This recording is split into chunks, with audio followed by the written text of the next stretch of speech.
지난주에는 베드로전서 2장 1절의 말씀을 중심으로 사도 베드로가 영적 성장을 중요하게 여겼다 하는 사실, 그 이유는 자신이 예수님께서 십자가에 못 박히시기 바로 전날 예수님을 3번씩이나 부인한 일이 실상은 영적 성장을 제대로 이루지 못했기 때문이었다라는 자기 반성이 늘 있었기 때문이다라고 말씀을 드렸습니다.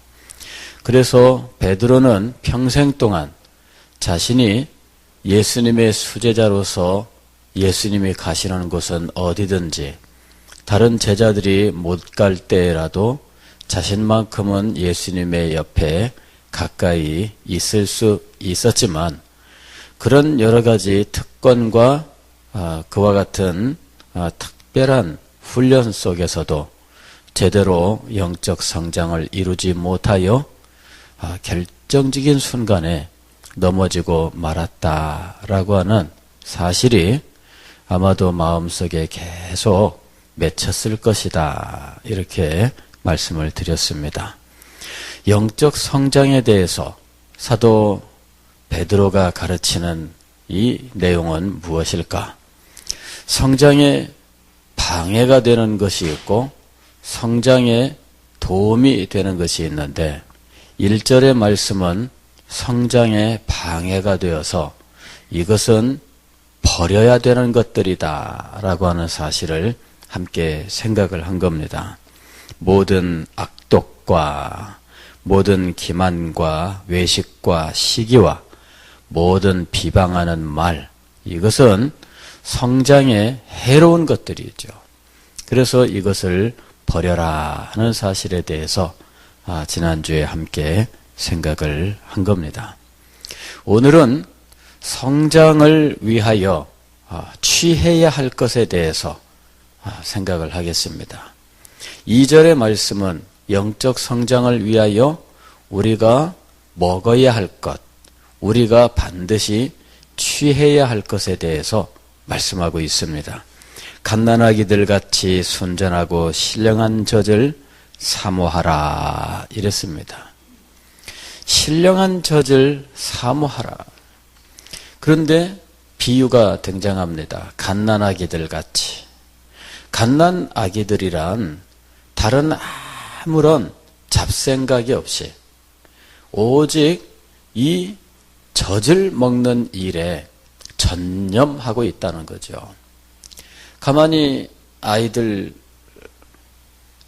자라날 때 그 젖먹이 때의 모습을 살펴보면 이 아기들은 그저 먹고 자고 싸고 먹고 자고 싸고 그러고 있다는 거야.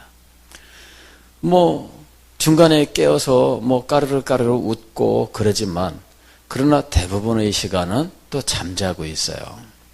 그리고 이렇게 자는 동안에 아기는 무럭무럭 자라가고 있는 거예요.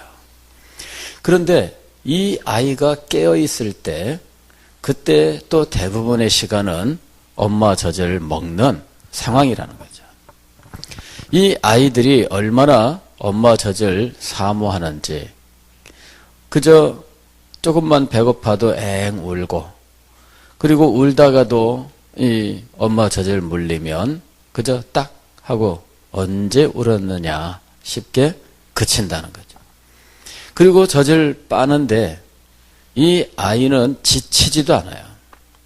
사실 우리의 이 입술이라고 하는 것은요, 이 근육이 물론 굉장히 강력하겠지만, 풍선을 한번 불어본 경험이 있는 분들은 정말 힘들어요. 풍선 예전에 바람 불어넣는 기계 없을 때 그저 입으로 풍선을 불었는데 10개만 불면 여기 근육이 그냥 뻣뻣하게 굳어오죠. 예. 그리고 어디 이 빠는 거, 이 빨아들이는 이 일, 이것도 굉장히 힘들어요. 우리는 뭐 아기 때의 기억을 다 잊어버렸고 그 후에는 무언가를 아기들처럼 그렇게 열심히 빨아본 기억은 없습니다. 이걸 한 30분, 1시간 빨아보세요. 그러면은 성인들은 견뎌내지 못합니다. 굉장히 힘든 거예요. 그런데 이 아이들은 강력하게 빨아들이는데 빠는 그 힘이 대단해요.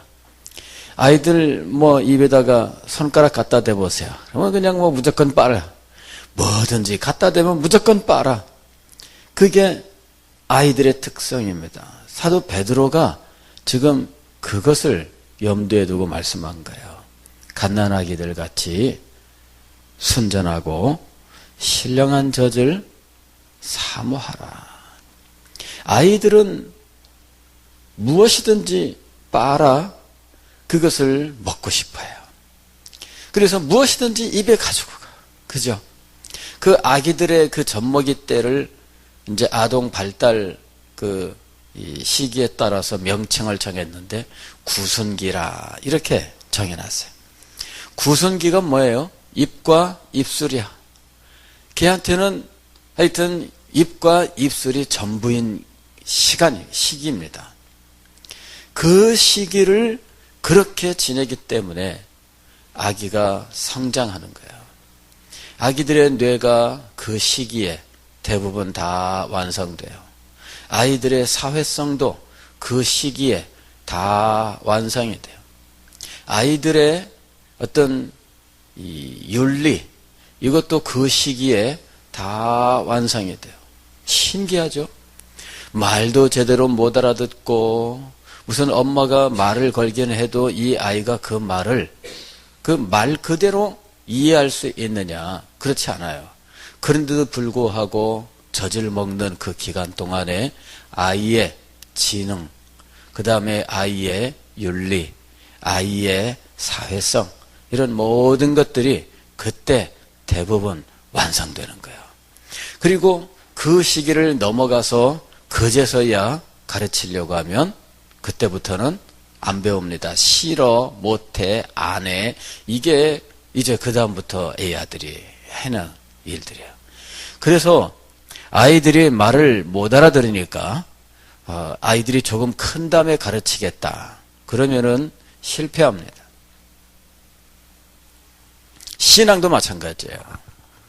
신앙도 처음 예수님을 믿을 때 그의 영혼이 거듭나고 그의 마음에 강력한 은혜가 역사하고 있을 때 그때 신앙을 제대로 가르쳐야지 영적 성장이 아름답게 이루어져요.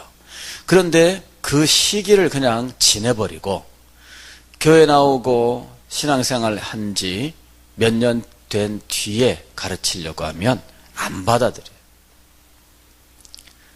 그때는 이미 늦는 거예요.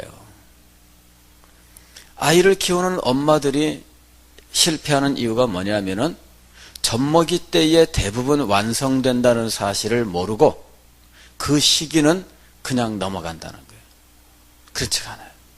그 시기에 대부분 완성되는 거예요. 저도 참 교회에서 성도들 교육과 훈련에 정말 많은 정열을 기울였지만 이미 기성신자들, 신앙생활한 지 오래되었고 이미 틀이 잡힌 사람들은 교육시키고 훈련시키려고 하면 얼마나 힘든지 몰라요. 왜? 이미 다 만들어진 거예요. 비록 잘못되었다 할지라도 자기 식으로 이미 그 속에 무엇인가가 완성되어 버린 거예요. 그것을 바꾼다고 하는 것은 너무너무 힘들고 어려운 일이에요. 사도 베드로를 비롯한 제자들이 왜 영적으로 제대로 성장하지 못했을까? 예수님의 가르침이 부족했기 때문이다. 어때요, 김세명 선생님? 선생님이 잘 가르쳐야 되는 거 아니에요? 그죠? 그러니 제자들이 영적 성장을 제대로 못한 것은 선생님이 제대로 못 가르쳤기 때문입니다. 그렇죠? 그러므로 선생님 대신 예수님께서 제일 잘 못 가르친 겁니다. 그죠? 예. 우리는 예수님께서 제대로 못 가르치셨다고 상상하지도 못합니다. 예수님 잘 가르쳤어요. 예수님의 그 교육에 대해서 사람들이 많이 연구했습니다. 그리고 예수님의 교육이 우리의 표준이 된다 이렇게 결론을 내렸어요. 예수님은 어려운 것으로 가르치지 않았어요. 쉬운 것으로 가르치셨어요. 예수님께서는 멀리 있는 것으로 가르치지 아니하시고 가까이 있는 것으로 가르치셨어요. 예수님께서는 상상 속에 있는 것으로 가르치신 것이 아니라 실생활 속에 있는 것들로 가르치셨어요.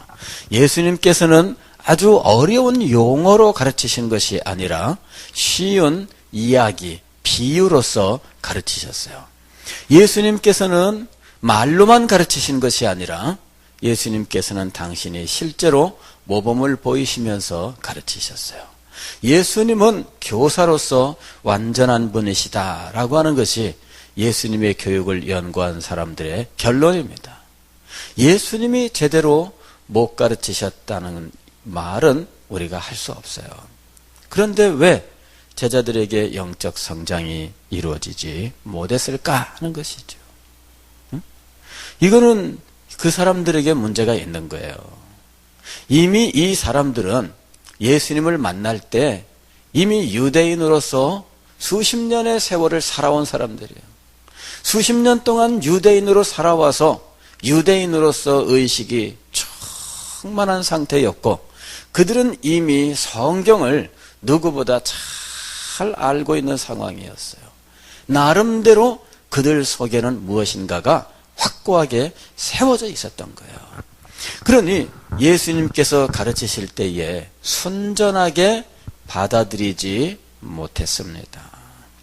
자기 속에 있는 무엇인가 걸름망을 가지고 예수님의 가르침을 걸러내고 있었던 거죠.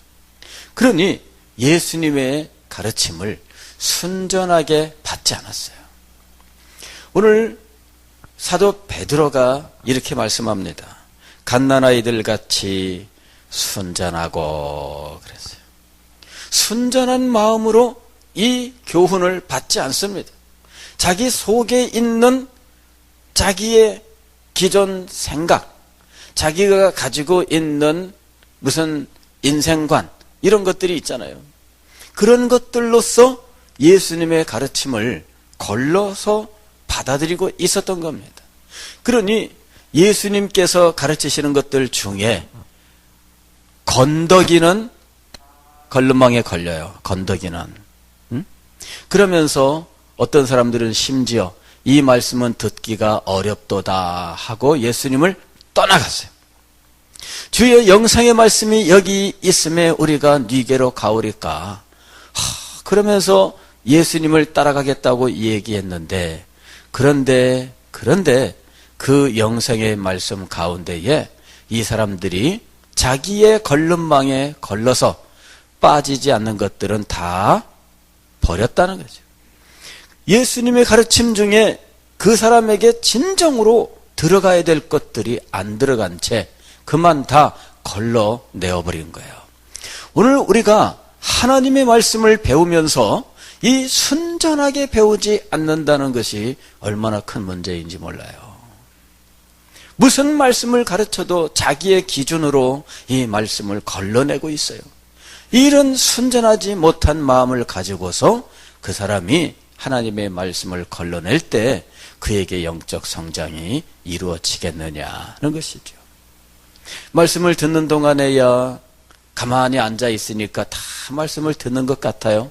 그러나 말씀을 들으면서 우리들은 다 걸러내고 있는 거예요. 걸러내고 있어요. 두 번째로 신령한 젖을 사모하라 그랬어요. 순전한 젖, 그 다음에 신령한 젖입니다.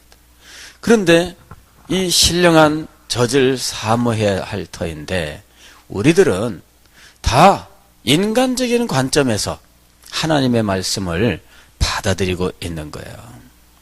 인간적인 관점에서 하나님의 말씀을 받아들이고 인간적인 생각으로 하나님의 말씀을 재단하면서 여기에 맞지 않으면은 자기 마음대로 말씀을 바꾸는 거죠. 왜 그런 거 있잖아요. 이 그리스 로마 신화에 보면은 헤라클레스가 어디 가는데 거인이 하나가 있어요. 근데 이 거인은 집에다가 손님이 오면은 자기 침대를 제공합니다. 그리고는 그 침대에 이 사람이 딱 누웠을 때 침대보다도 키가 더 커서 남으면 몸이 더 크면 어떻게 해요? 다리를 잘라버려서 침대에 딱 맞춰. 이 침대에 딱 맞추는 것을 자기의 소신으로 갖고 있는 거인이 있었어요. 이래가지고 이 거인은 사람이 오면은 그날 밤에 재워. 그리고서는 이 사람이 침대에 딱 누웠는데 침대가 작아서 발이 밖으로 나오면 어떻게 해요? 발을 잘라서 침대에 딱 맞춰. 그리고 만족해 하는 거예요. 그 다음에 이 사람이 다행히 키가 작았어. 침대에 딱 누웠는데 남아, 침대가. 그러면 어떻게 해요? 이 사람의 머리와 발을 붙잡아서 잡아 뽑아. 그래가지고 침대에 딱 맞춰. 그리고서는 그 침대에 딱 맞으니까 만족해요. 이 거인이 프로크루테스라고 하는 이 거인이 있어요. 그래서 프로크루테스의 침대 이런 명칭이 있어요. 이 거인은 자기가 가진 침대가 이 최고야. 그래서 이 침대를 가지고 손님이 오면은 기쁨으로 손님을 영접해. 그리고 그 침대에 손님을 재워. 그리고 그 침대에 이 손님을 맞춰. 강제로 맞춰버려. 남으면 다리를 잘라서 맞추고 부족하면 잡아 늘려서 맞추고 이래가지고 어쨌든 사람을 침대에 딱 맞춰서 이 거인에게 환영을 받았는데 다음날 아침에는 다 죽는 거예요. 그런 이야기 들어본 적 있어요? 없어요? 굉장히 많이 알만한 그런 이야기인데, 자, 이게 지금 우리들이 가지고 있는 침대예요.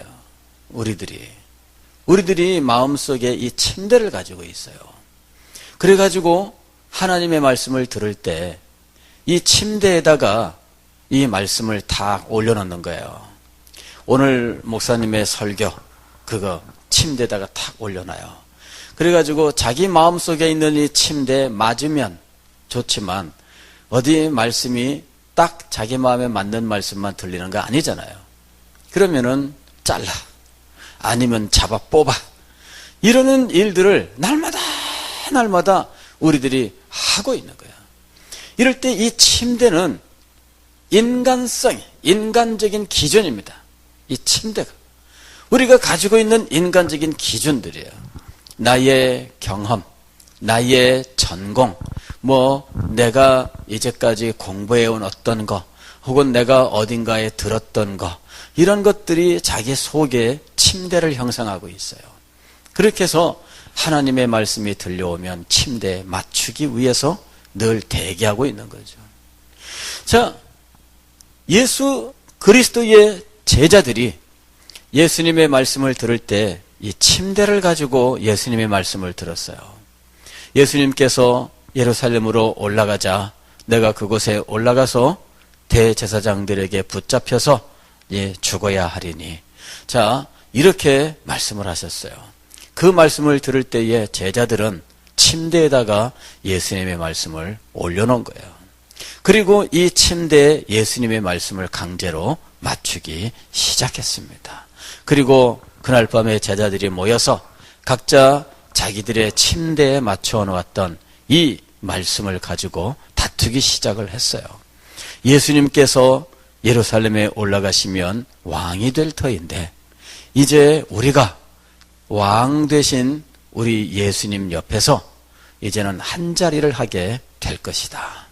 이러면서 누가 가장 높은 자리에 앉을 것인가? 이런 것을 두고 서로 다투고 있었어요.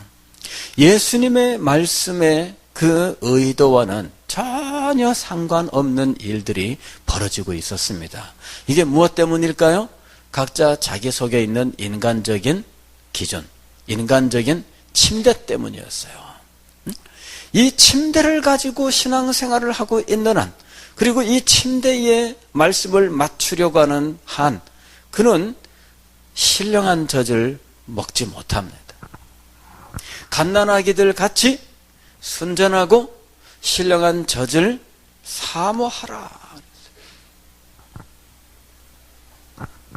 영적 성장을 이루어야 하는데 사도 베드로와 다른 제자들의 실패가 어디에 있었는가? 바로 이거였어요.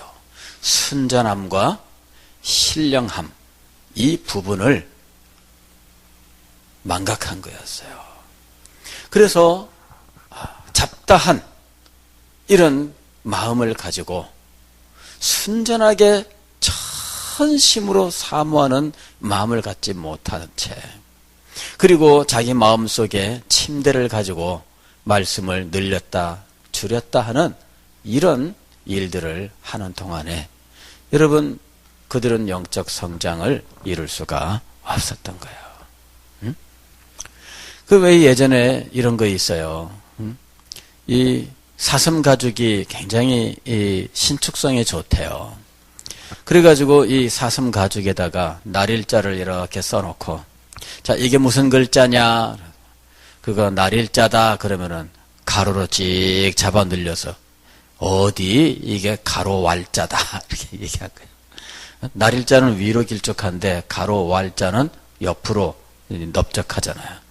그러니까는 이걸 늘렸다, 이게 아래 위로 늘리고 좌우로 늘리고 이러면서 이 글자의 의미를 자기 마음대로 바꿨다 하는 이런 고사가 있어요. 이게 바로 우리의 마음이에요. 이런 마음을 갖고 있는 한 우리는 신령한 젖을 먹을 수가 없습니다. 영적 성장을 진정으로 이루기 위해서 우리는 마땅히 젖을 먹는 어린 아이와 같이 사모해야 되는데, 그때 우리는 순전하고 신령한 젖을 먹어야만 되는 거예요. 근데 이 순전하고 신령한 젖을 못 먹는 한 그는 영적 성장을 이루지 못하는 거죠. 이미 잡다한 것들로 그 정신세계가 만들어져 있는 사람은 순전할 수가 없어요.